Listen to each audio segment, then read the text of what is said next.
Welcome back to Good Morning Kenya. My name is Mike Megwe. Thank you for tuning in. This is a live broadcast and we want to delve into a conversation that regards gender equality. And it's been 30 years since the Beijing Declaration on Platform for Action. Where were you 30 years ago?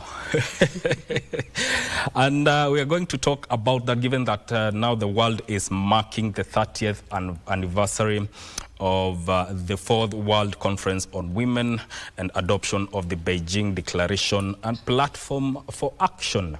Now in studio, I'm joined by Principal Secretary Anne Wangombe, who is the PS State Department for Gender and Affirmative Action. Karibu sana to Good Morning Kenya. Thank you so much. And thank you for making time.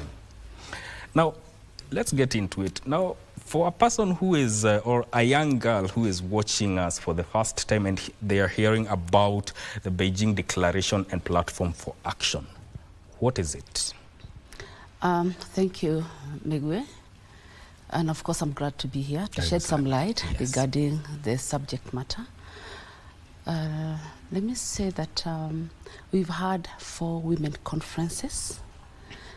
We had one in Mexico back in 1975, just talking about women issues, of course, women rights and gender equality.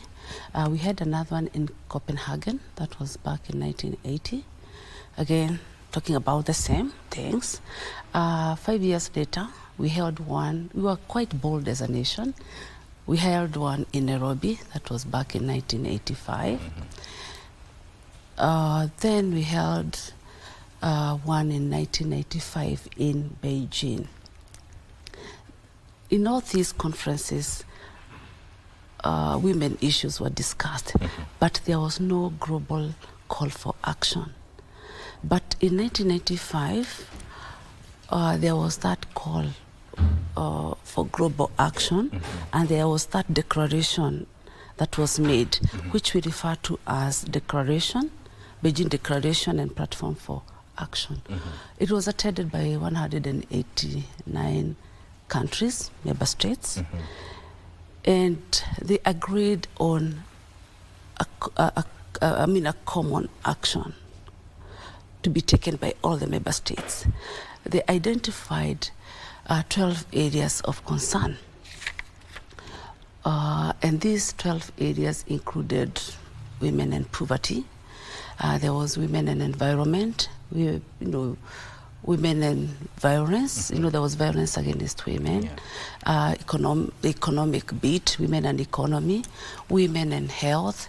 There was women and media, women and armed conflict, women and leadership, that is power and decision making. They had to look at the girl child.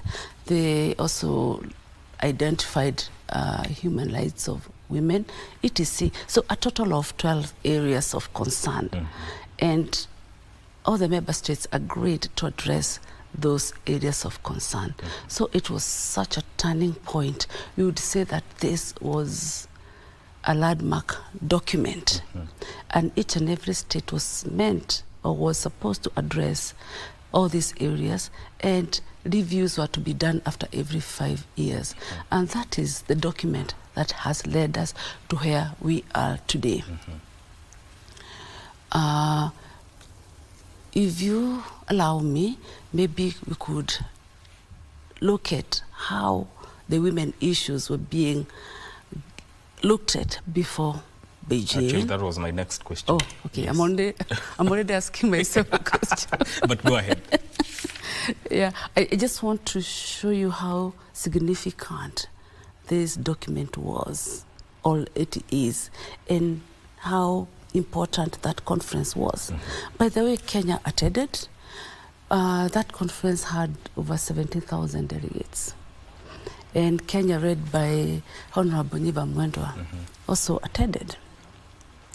So now that I preempted your question, let's look at how things were before and after.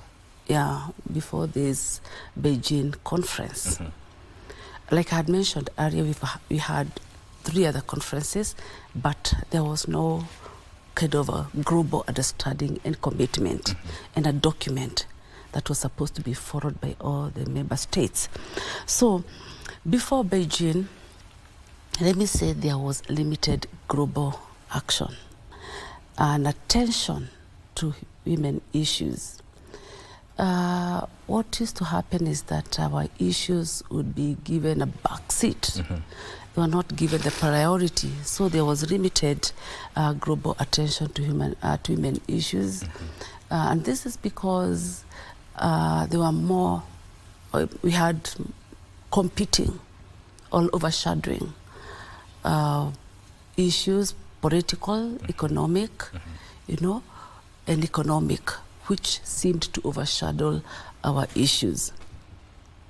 And therefore, our issues were attended to sporadically, not holistically. That is one thing. And there was no, like I had mentioned earlier, there was no global, call for any action. If you were to look at the political scene, again, we were underrepresented. Women were heavily underrepresented globally.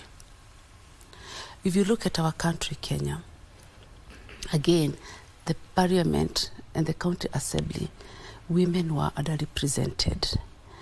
It is so happened that we had some cultural and traditional norms that totally discouraged the participation of women in politics. In fact, their roles were stigmatized and often dismissed. Before 1992, I think around 1992, we only had 6 members of parliament in our National Assembly.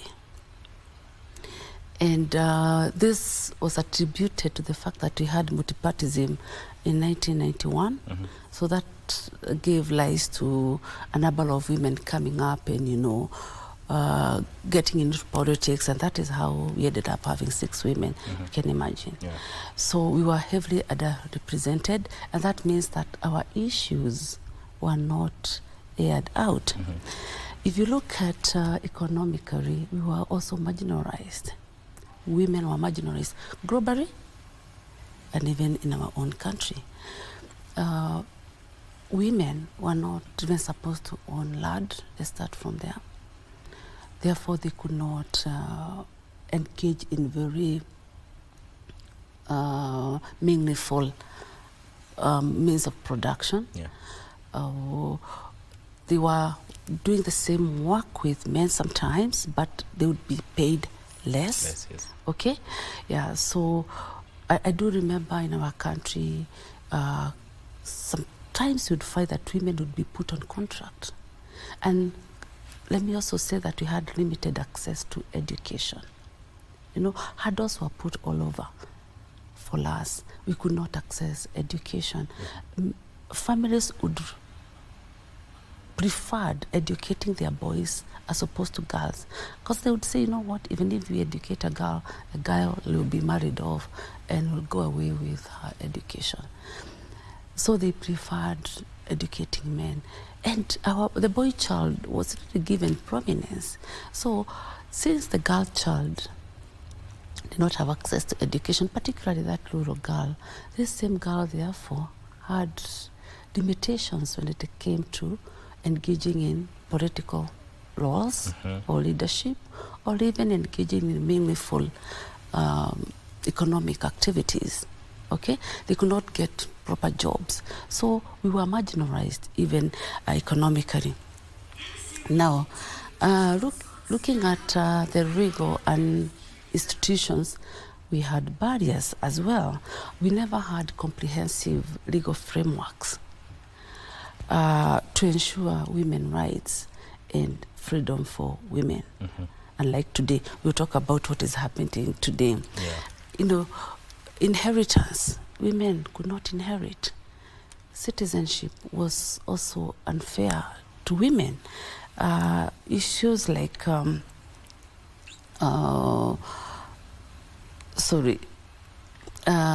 property ownership, again, women were not supposed to own property.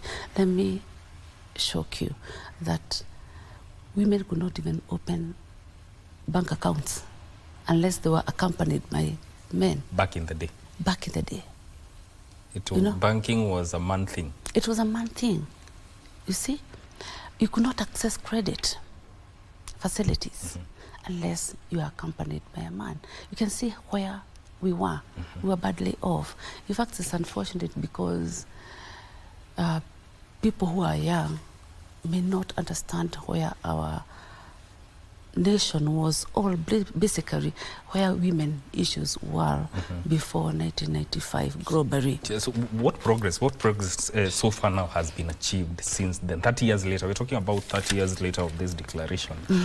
What progress so far, especially in the country? Okay, let's look at the reforms in the Constitution. The Constitution that we have 2010, it has been favorable to women, particularly if you look at Article 27, Article 81, Article 26. These articles have entrenched provisions whereby women now can have freedom, women can have equal rights, they can own property, they should be treated equally, etc. So we have that entrenchment of principles that talk about equal rights, basically entrenching equality and freedom of all, freedom for all. If you look at leadership, the political leadership and decision making, we have seen so many women now coming up. For example, as we speak, we have 102 women leaders, both in the Senate and in Parliament. That's a major milestone. We are not yet where we should be, but at least that's a major milestone. If you look at the appointive positions again, we have seen so many women being appointed to big positions, boards, corporate boards, PSs, CSs. That is a major thing to us. If you look at education again, now women can access education. Girl child. A girl child can also be retained in school, unlike before. We have managed to retain the girl in school. First, remember, we have the sanitary towel program, which never used to be there. So the girl child can be retained in school. Girls used to drop out because of that. Again, we have managed to bring down female genital mutilation. What would happen is that once a girl underwent the cut, she would be considered ready for marriage, and the girl would be married off. So dropping out of school, now that it is an offense to cut the girl, we have seen so many girls now accessing education and progressing. Early marriages have reduced, as well as teenage pregnancies. So remember, we had major social inequalities, of course, as a result of the cultural and traditions that, the norms, which were really entrenching lack of freedom or normalizing certain things, like, for example, violence against women. That was considered normal, sexual assaults, they were considered normal, but not anymore. So we have come from far. We have now law reforms, we have policies that now protect women and the girl child. So we have actually come from far. We have had emergence of women leaders. For example, women leaders like Litwa Garimathai, Honorable Charity Giru, who were recognized not only locally but also internationally. They advocated for reforms, environmental reforms, social reforms, political reforms, etc. Currently, we are seeing women governors. Currently, we have 7 women governors, and they have a lot of political influence, the likes of Anne Waiguru and Gladys Wanga, So we have actually come from far. When it comes to health again, in the past, we do not have proper access to health. We used to rely on traditional birth attendants a lot. But now we have seen a lot of, and this led to maternal deaths, but now we have seen a lot of improvement as far as health is concerned. Okay. Remember, we even have the issue of CHPs, you know, going around all the country taking care of our population. So we have actually come from far as a nation. All right. You know, even as we talk about progress, are there areas that you feel that they have stagnated in terms of progress, and what has caused that? I will say that we have made progress in all the 12 areas of concern that were identified. But that is not to mean that we have accomplished all, that we are at 100%. No, that is not the issue. We are still making progress. A good example is the recent cases of gender-based violence, including femicide. We had made a lot of progress, but in the last couple of months, the country has experienced a spate of gruesome killings. Yeah, in the last 3 weeks, we have lost like 21 women alone, the last 3 weeks. Yeah, it's a very sad affair. Last year, we also lost a number of women. So we were making progress, but all of a sudden you find that certain areas, like that area, things are not really working out. And it's for that reason that even His Excellency, the President of the Republic of Kenya, Dr. William Ruto, has gazetted a technical committee which is supposed to look into these matters. That tells you that it has caught the attention of the government, and our president is really concerned. Has the committee made any progress so far? Apparently it will be sworn in today. Yes, they have been making some preliminary arrangements here and there, but the committee will be sworn in today, and they will immediately hit the road running. The president also promised 100 million, pledged 100 million to the fight against femicide and GBV. Has the money been released? First and foremost, allow me to thank His Excellency the President for giving out 100 million shillings to help in combating this menace that we are currently experiencing as a nation. Now, the money, of course, is government money, which will come from Treasury. For government money to be released, there is a lot that has to happen. Remember, this is taxpayers' money, and therefore we had to do a lot of documentation. This money is supposed to go to the women leaders, because again, women leaders are in touch with the crowd. You know, all the women leaders, 1 or 2 of them that we have, they're in touch with the crowds. They know where we have pockets of violence. They know what buttons to touch where, and therefore the money will be disbursed through Parliament and the Senate, and the money is in the process of being released to Parliament. That's why I'm telling you, a lot has to be done, a lot of documentation has to be done, because it is money that has to be accounted for. It is not free money. And we are happy because the women leaders have also developed a proposal. They know what they want to do and how they want to do it. Remember that different places require different interventions because they experience different problems. There are certain areas where GBV is on the rise. There are certain areas where FGM is the key issue, you understand? Yeah. Then, urban areas are different from the rural areas, the problems that they experience. So they are handling issues the best way they know how, because they know their areas better. How is the Beijing Declaration platform for action now in the context of these femicide cases, helping in addressing the root cause of these problems that we're experiencing now in terms of femicide and GBV? Remember that violence against women was one of the areas of concern. Okay?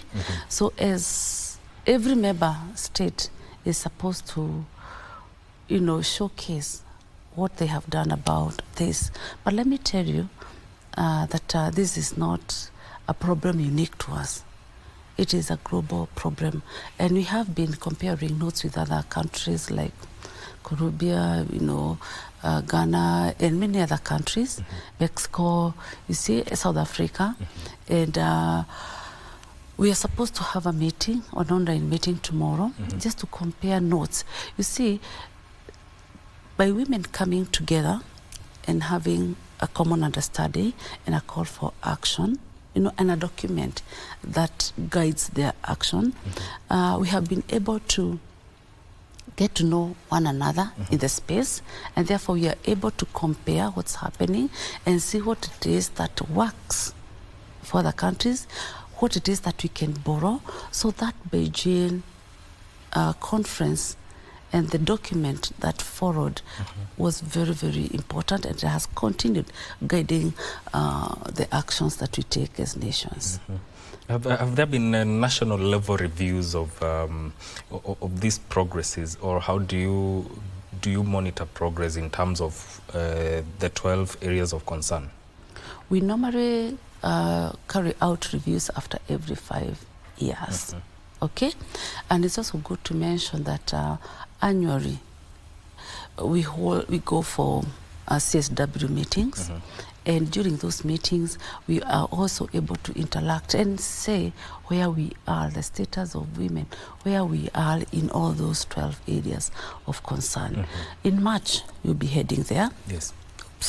And we'll be celebrating the 30 years after Beijing. As a nation, we'll be celebrating 40 years after Nairobi.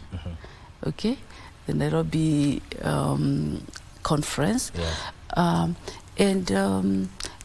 it will be a major conference, and we'll be taking stock. We'll be setting. We'll step aside and see. Okay, fine. What journey have we taken, and how have we taken it? What are the achievements? What are the challenges, and how have we been able to navigate these challenges?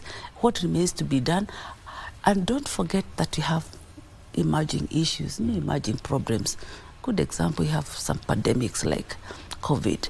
We have issues like the climate change, which mainly affects women and children. So we have technology, okay? As much as technology has come to sort us out in other areas, we cannot ignore the fact that we have technology-facilitated gender-based violence. So there are all these things that have come up. So we'll be able to see how we can sort out these problems and compare with what is being done in other countries. Yes. In terms of data collection and analysis on gender equality, have they become more effective and inclusive in these efforts of achieving gender equality? Frankly speaking, yes.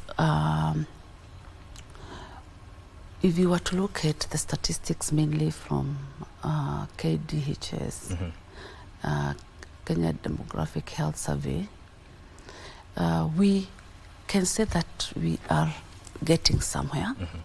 I may not have the statistics with me right now, but I can say that we are getting somewhere as far as gender equality is concerned. It is still work in progress, but like I had mentioned earlier, we are not where we were several years back. There's a lot of progress that we have realized in that space. Yes.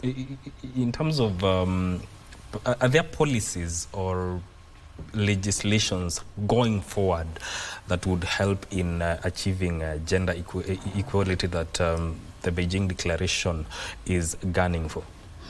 Let me mention that, yes, we already have some policies in place. We are reviewing others, but we have 2 new policies that we have submitted to Cabinet. That is, Women Economic Empowerment Policy, and we also have National Care Policy. If the 2 policies sail through, and we are praying to God that they sail through, they're already with the Cabinet, they will help a lot in ensuring that we attain gender equality. Yes. What about in the most marginalized areas? We are talking about women in ASOL areas. What progress has been made, and what are the major challenges that they are facing in achieving gender equality? It's just like, it's like, you know, I was with the PS Asals yesterday. I visited him, and the reason for my visit was to see how we can closely work together in the spirit of whole government approach. Not like we have not been working together, but to cement it further. Women in the Asals region face challenges like access to water. Therefore, they end up spending a lot of time in search of water. They will travel for even over 40 kilometers in search of water. That is not a good thing. Remember, climate change mainly affects those areas. And remember that the woman is the one who is charged with the responsibility of ensuring that the family, you know, feeds.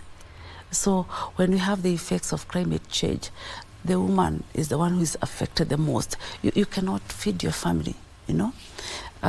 There's basically no food. People have lost livestock in the past, etc. Access to education, again. Our children in those Asals regions, there are 23 in total.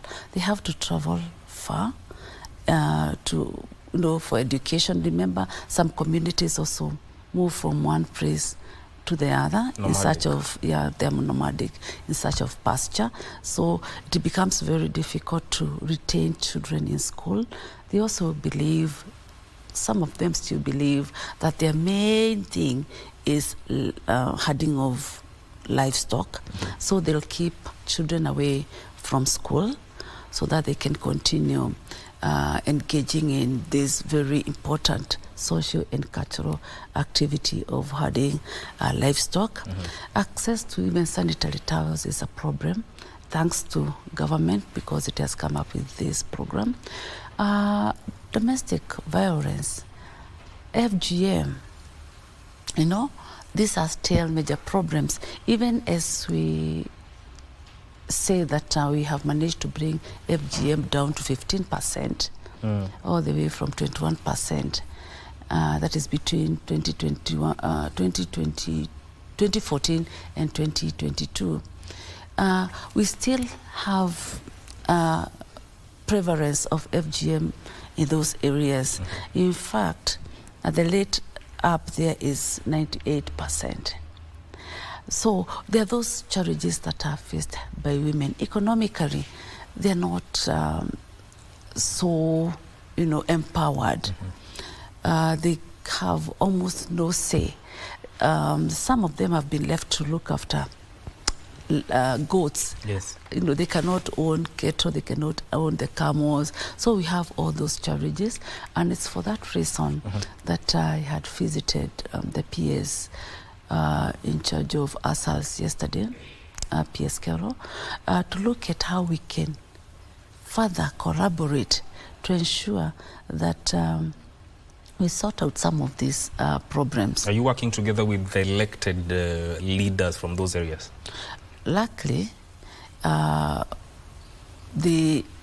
women leaders particularly, we call them women reps, they are all in GAF, and the GAF, National Affirmative Action Fund, and the GAF falls under our State Department. Yes, we are working closely. We have been working closely with them, and they are very cooperative, and they are doing everything possible with the limited resources, because women reps receive very little money. But with the little money that they have, they are doing so much on the ground. So yes, we work very closely with the women leaders. Should it be a priority to, from that context, should it be a priority to increase the funding for women rep, especially in those areas we are talking about, to ensure that such efforts have a wider reach? If it was possible, but remember, currently we are going through very hard economic times as a nation, and globally basically. It's not only unique to our country. But I want to believe that we'll be out of these harsh economic times at some point. And as a person, I'm not speaking on behalf of the government. Yes. No, my only personal view is that it would be good if these women leaders got additional funding, because the work that they do on the ground is quite a lot. And it is felt, it is so impactful. Yes. Yes, I have been able to visit quite a number of counties to see what they are doing, and I can tell you for a fact that their work is very impactful. Yes. Let's go back to the issue of GBV and femicide, especially when it comes, what we see in the media is what has been reported. But then again, in terms of access to justice, how is your State Department helping ladies who have been affected by GBV access justice? Thank you. Let me start by saying that we have been working closely with the judiciary. In fact, I'm a member of NCAJ.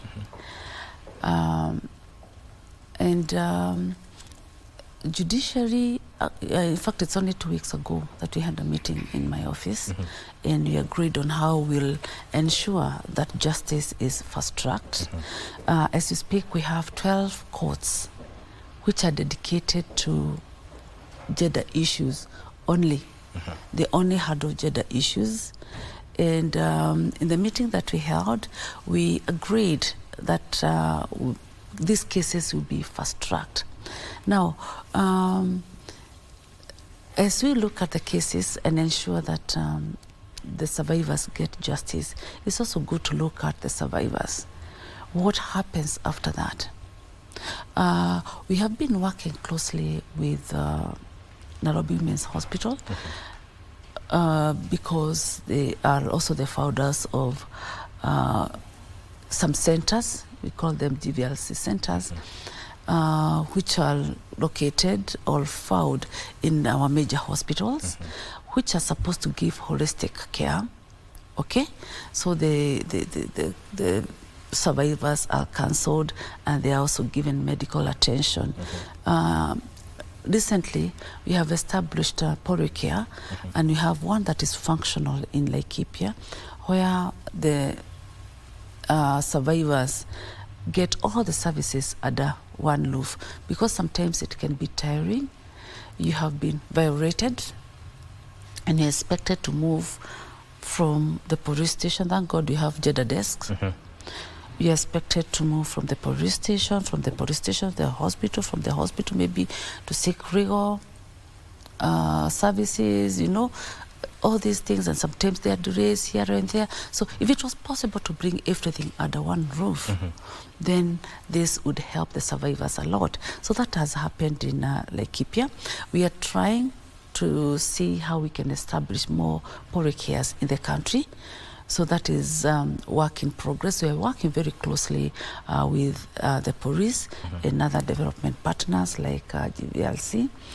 Then we have some safe houses, because once a survivor has undergone or has experienced violence, taking back that person to that very environment can be first and foremost traumatizing. Then you're taking the person back to the same problem. So we have some safe houses established through GAF, but let me admit that most of the safe houses that we have in the country are being managed by development partners. We have 83. We have mapped them out. We have 83. They're being, but we are closely monitoring how they are managed, and the government has also committed to ensuring that we have more safe houses, where then the survivors can get all the services that they require. We are in the process of completing a major one in Nairobi, still under GAF, and it will make a lot of difference. It's also good to mention that in our police stations, particularly in Nairobi, we have some DBV units. Let's say you have experienced some form of violence, whether you are a man or a woman, doesn't matter, and you go to report to the police station. Maybe it's at night, or maybe even during the day, you have got nowhere to run to. We have established some units where that can host you for a day, 2-3 days, you know, very elaborate with beds, you know, with sanitary facilities, food, etc. So I can confirm that government is making a lot of progress in this area. Yes. How about in terms of advancing gender equality now? How is the Beijing Declaration helping or engaging the younger generation, the younger demographic, in achieving this? Youth, you're talking about the youth, yes. right? Yes. Whenever we go for these CSW meetings, the youth, they're always given an opportunity to air their views and to see how they wish to be engaged. And you'll agree with me that the youth, even in our own country, they have been taken care of. That is why we have the youth fund. That is why we have each and every, like these board appointments, we'll have the component of the youth. You'll have a youth representative. So look at even our constitution, it hasn't forgotten the youth. So the youth, I would say, have been taken care of by this Beijing, because when it talks about gender, it's good to clarify that it's not only about women. So when we talk about youth, we are referring to the boy child, we are also referring to the girl child.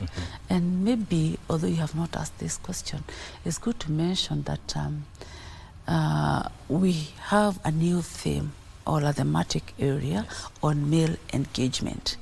We want to engage men, we want to engage the boy child, we want to ensure that the boy child is not left behind, because when we engage people on the ground, there's that feeling that the boy child feels like he has been left behind, like he has been ignored. And it's for that reason that he projects in a bad way. It's more, something little provokes him because he feels like he has been neglected.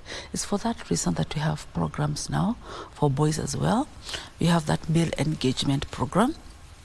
It is doing well, but I always say there's room for improvement. Okay, of course, we are suffering from funding issues and all that, but you're trying as much as possible to bring men on board, to bring the boy child on board, because trust me, we are not going to win in gender equality, in women's rights, if you do not involve men. Because look at it this way, who are the perpetrators? Mostly men, let's say like 75%, or is it 95%? It's men, isn't it? So unless we also pay attention to men, get to listen to them as well, we may not get far. Is this an indication that, in essence, actually, men or the boy child has been left out? No. But there's that feeling. I wouldn't say that the boy child has been left out. It's only within probably the central region whereby the girl appears like he has gone a number of steps, quite a number of steps ahead. But in reality, the larger part of the country, trust me, the girl is still voiceless. The girl child is still marginalized. We have patriarchal attitudes which still marginalize the girl child. So it's only within the urban areas and mainly the central region. How are we going to strike that balance to ensure that even as we raise the voice of the girl child, the boy child does not feel like they are being left out? Where do we create that balance? That is why we have the fifth thematic area, which is the male engagement and inclusion. So we want to include the men, we want to include the boy child in our conversations, okay? And we also need to see what it is that we can see, because you don't want to leave the boy child behind. And by the way, when you talk about equality, when you fight for the rights of the girl child, we are not doing so to overtake the boy child, and that is what the boy child needs to understand. We do so that we can strike a balance. We're talking about equality here. We need to be equal. And when we say equal, we are not saying that in our homes, men and women, we are going to be equal such that nobody will be telling the other anything. No, you'll still have your leadership position in a family, because we cannot distort that. Or what we are asking is, can we have equal opportunities as women? Can we have equal opportunities in all spheres of life, economically, politically, socially? That is what we are looking at. When it comes to, for example, employment, can we ensure that we have that gender balance? You know, and we don't want a situation whereby we want more girls than boys. No, let's strike that balance. Of equal opportunity. Of equal opportunities, yes. So are there specific actions that should be prioritized to accelerate this progress, especially here in Kenya? Yes, for example, affirmative principles, which are also entrenched in our constitution. We have the principles. You're aware that as far as procurement of government procurement is concerned, 30% is dedicated to women, youth, and PWD. You are aware of that. So there is that affirmative action. There is also not more than 2/3 gender role principle. We are not yet there, but at the county assembly, at least we have managed to achieve that, and we are hopeful that even in the National Assembly, this will be achieved. So there are those affirmative principles that can help in this. In this fight. In this fight for equality. Yes. And our country has gone far. Yes. We have achieved a lot. But by the way, let me mention this to you, that when we go for those meetings out there, many countries benchmark with us. We may sometimes feel like we're not doing well, but we are better than many other countries. We are far ahead. That is not to say that there isn't much for us to do. Remember, we say there's always room for improvement, but as a country, we have achieved a lot, and we are proud of that. So has the Beijing Declaration helped or influenced any activism that fights for gender equality? How has it helped in all that?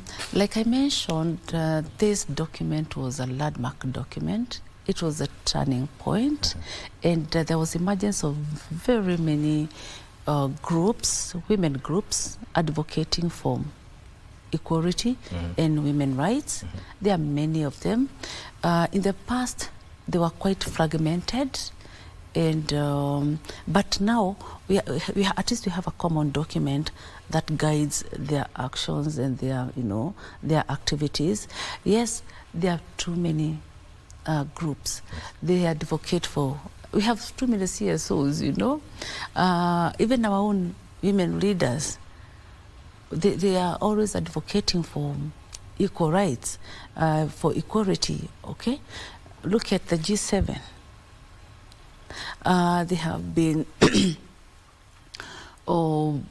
working tirelessly to ensure that we also have many more women into the political space, encouraging them and fighting for their rights, and of course mentoring them. Okay, yes, we have seen a lot of improvement in that area. So finally, what do you see, or what's next for Kenyan women, especially with this now? Yes, it's 30 years after Beijing Declaration, and I'll take that as your closing remark. What I can say is that as Kenyan women, we are not looking back. Yes.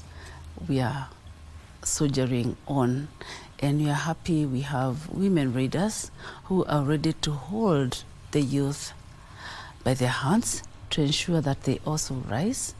We are happy to see that the Kenyan government is very particular about the women. In fact, our champion number one is His Excellency the President. He is the one who champions our rights. Yeah. So the government is keen on ensuring that we attain this gender equality, and we are happy about that. Yes. We thank God. Yeah. So you're soldiering on. You're not yet there, but we are still on course. Yes. Thank you so much for making time to come on Good Morning Kenya.